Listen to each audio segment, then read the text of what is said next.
সবাইকে আসসালামু আলাইকুম। আমি ডাক্তার শাহিনুর রহমান, বাংলাদেশ থেকে।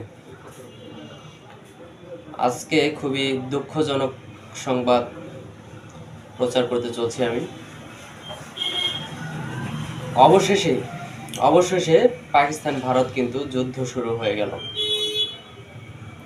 তো আমরা কিন্তু যুদ্ধের পক্ষে না, আমরা সবসময় চাই যে শান্তি। আমরা শান্তি চাই, আমরা যুদ্ধ চাই না। গত রাতে ভারত কিন্তু পাকিস্তানে ক্ষেপণাস্ত্র হামলা চালিয়েছে। তো পুরো খবরটি শুনুন, তারপরে বুঝতে পারবেন। হামলার ক্ষয়ক্ষতি সবকিছুই ডিটেলস জানাবো। খবর হচ্ছে, পাকিস্তানের আজাদ কাশ্মীর সহ দেশটির কয়েকটি স্থানে ক্ষেপণাস্ত্র হামলা চালিয়েছে ভারত। মধ্যরাতে দেশটির মোট 9টি জায়গায় হামলা চালানো হয়েছে বলে ভারতের সরকার দাবি করছে। হামলায় পাকিস্তানের নিহতের সংখ্যা বেড়ে দাঁড়িয়েছে 8 জনে। আহত হয়েছেন আরও 35 জন। মধ্যরাতের এই হামলায় পাকিস্তানের 2টি মসজিদকেও লক্ষ্যবস্তু করে ভারত। বুধবার 7 মে এক প্রতিবেদনে এই তথ্য জানিয়েছে পাকিস্তানের সংবাদ মাধ্যম জিও নিউজ।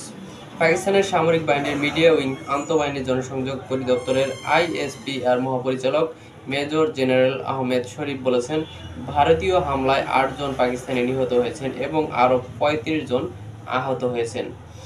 বুধবার ভোরে তথ্যমন্ত্রী আতাউল্লাহ তারারের সাথে এক সংবাদ সম্মেলনে তিনি বলেন, প্রাথমিক তথ্য অনুসারে 2 জন বেসামরিক নাগরিক নিখোঁজ রয়েছেন।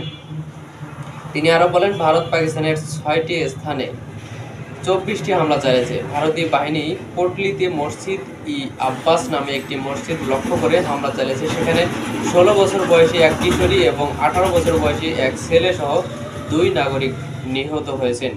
কোটলিতে ভারতীয় হামলায় একজন নারী এবং তার মেয়েও আহত হয়েছেন। DGISPR বলেছেন, ভারতীয় বাহিনী মসজিদ এবং স্বাস্থ্যসেবা সুবিধা সহ বেসামরিক এলাকাগুলোকে লক্ষ্য করে হামলা চালিয়েছে। তিনি বলেন, মুরিদকেতে আরেকটি মসজিদে হামলা হয়েছে, যার ফলে একজন নিহত এবং একজন আহত হয়েছেন। তিনি আরও বলেন, শহরটি 4টি হামলার শিকার হয়েছে। মুরিদকেতে একজন নাগরিক নিহত এবং একজন আহত হয়েছেন, আর 2 জন নিখোঁজ রয়েছেন বলে DGISPR জানিয়েছেন। তিনি আরও বলেন, হামলায় একটি আবাসিক ভবন ক্ষতিগ্রস্ত হয়েছে। তিনি আরও বলেন, শিয়ালকোটে কোটলি লোহারান গ্রামে একটি গোলা পড়েছিল, তবে কোনো ক্ষয়ক্ষতির খবর পাওয়া যায়নি। শিয়ালকোটে একটি গোলা পড়েছিল, কিন্তু তা বিস্ফোরিত হয়নি এবং অন্যটি জনবসতিহীন স্থানে বিস্ফোরিত হয়েছিল বলেও তিনি উল্লেখ করেছেন। এছাড়াও শকরগড়ে 2টি ভারতীয় হামলায় একটি স্থানীয় চিকিৎসালয় ক্ষতিগ্রস্ত হয়েছে বলে তিনি জানিয়েছেন। পাকিস্তানের সামরিক এই মুখপাত্র বলেন, এই হামলাগুলো বেসামরিক অবকাঠামোর বিরুদ্ধে স্পষ্ট আগ্রাসন। জেনারেল শরীফ আরও জানিয়েছেন, জাতীয় ও আন্তর্জাতিক গণমাধ্যমের সদস্যদের দিনের বেলায় ক্ষতিগ্রস্ত এলাকায় নিয়ে যাওয়া হবে, যাতে তারা ভারতের স্পষ্ট আগ্রাসন প্রত্যক্ষ করতে পারেন।